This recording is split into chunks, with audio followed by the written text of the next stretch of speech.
तो सैफ के हमलावर तक पुलिस पहुंच तो गई है, लेकिन अभी कई ऐसे सबूतों की तलाश बाकी है जिससे हमलावर की पहचान सही साबित होगी। इसमें सैफ के कपड़ों पर लगे खून के धब्बे, आरोपी के कपड़ों पर लगे खून के धब्बों का मिलान भी शामिल है।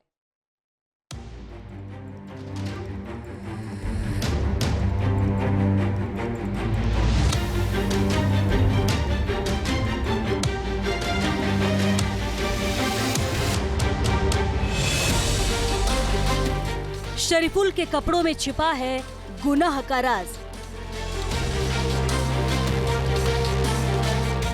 शरीफुल के चाकू में दर्ज है क्राइम की कहानी।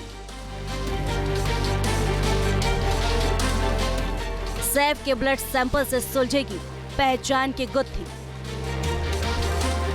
अब तक सैफ के हमलावर शरीफुल की पहचान को लेकर कई तरह के सवाल उठ रहे। कोई कयास लगा रहा है कि सीसीटीवी में दिखे शख्स और गिरफ्तार में आए शरीफुल दोनों एक नहीं।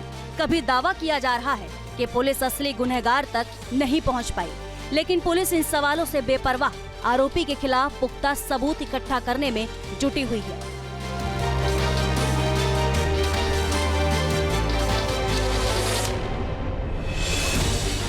पुलिस कुछ सवालों का जवाब तलाश रही है। मसलन, आरोपी के कपड़े पर किसका खून, आरोपी के चाकू पर किसका ब्लड। ये कैसी गुत्थी है जिसका पर्दाफाश होना अभी बाकी है। अगर ये गुत्थी सुलझ गई तो सैफ पर हमले का केस भी शीशे की तरह साफ हो जाएगा।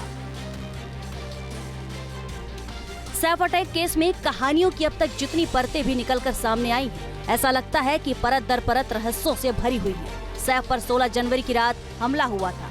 5 दिनों तक सैफ का इलाज चला और अब वे पलटकर घर भी आ चुके हैं। आरोपी की गिरफ्तारी भी हो चुकी है, लेकिन ऐसा लगता है कि मामला अभी तक वहीं का वहीं है। पुलिस अपनी तहकीकात के दौरान फूंक फूंक कर कदम रख रही है। पुलिस ऐसा कोई भी सबूत छोड़ना नहीं चाहती जिससे आरोपी को कोर्ट में फायदा मिल सके।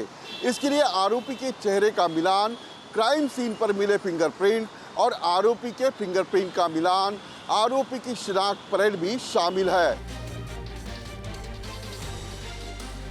हालांकि आरोपी शरीफुल ने पुलिस के सामने अपना गुनाह कबूल कर लिया है, लेकिन सिर्फ इतना काफी नहीं, क्योंकि आरोपी अगर कोर्ट में पलट गया तो पुलिस के लिए मुश्किल साबित हो सकता है। इसलिए पुलिस की कोशिश है कि आरोपी के खिलाफ एक एक सुराग को इकट्ठा कर इस केस को पुख्ता कर लिया जाए। तो कन्फेशन किया उसने, पुलिस के सामने कन्फेशन करना कोई बहुत उसको लॉजिकल ये मतलब एविडेंशियल प्रूफ नहीं मानते हैं कि जब तक कि वो कोर्ट के सामने उस बात को कंफर्म न करे। कोर्ट के सामने मोस्टली लोग ऐसे बदल जाते हैं, गवाह पलटी हो जाते हैं, सुना होगा, और ये बदल जाता है तो भी पुलिस के सामने एक अलग मुश्किल खड़ी रहेगी, बात रहेगी कि भाई आपके पास और सबूत क्या है। अब एक बात यहाँ पे आ जाती है कि 164 का जो स्टेटमेंट होता है वो डीसीपी के सामने होता है, वो बाइंडिंग रहता है कि वो उस पर पलट नहीं सकता, लेकिन उसके बावजूद भी उसको भी तो चैलेंज होता है। तमाम केसेस से उदाहरण है।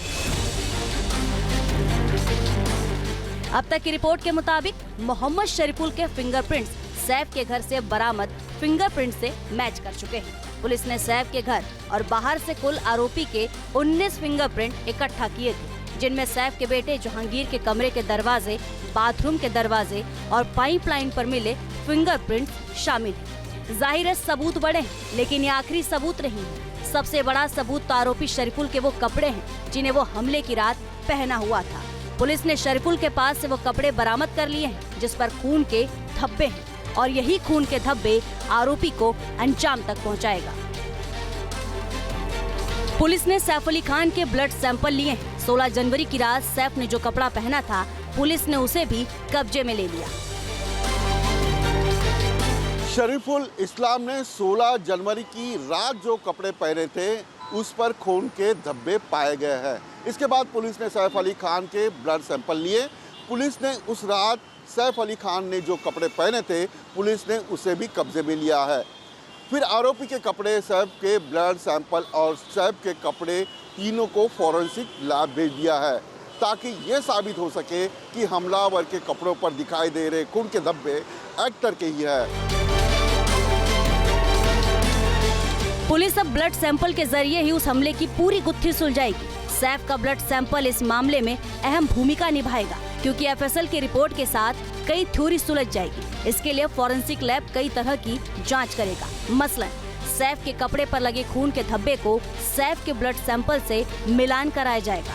आरोपी के कपड़ों पर लगे खून के धब्बे को भी सैफ के ब्लड सैंपल से मिलान कराया जाएगा। चाकू पर लगे खून के धब्बे को भी सैफ के ब्लड सैंपल से मिलान कराया जाएगा। 16 जनवरी की रात सैफ का जब आरोपी से मुकाबला हुआ तो आरोपी ने चाकू से कुल 5 जगहों पर वार किया था, जिनमें कलाई, गर्दन और रीढ़ की हड्डी पर गंभीर चोट लगे थे। सैफ खून से लथपथ हो गए थे। क्राइम सीन पर भी सैफ के खून के छींटे पड़े थे। खून के उन छींटों को भी पुलिस सबूत के तौर पर देख रही है और उसका भी मिलान कर इस पूरे मामले के तह तक पहुंचने की कोशिश करेगी। मुंबई से विलास अठावले और पंकज मिश्रा के साथ टीम न्यूज़ नेशन।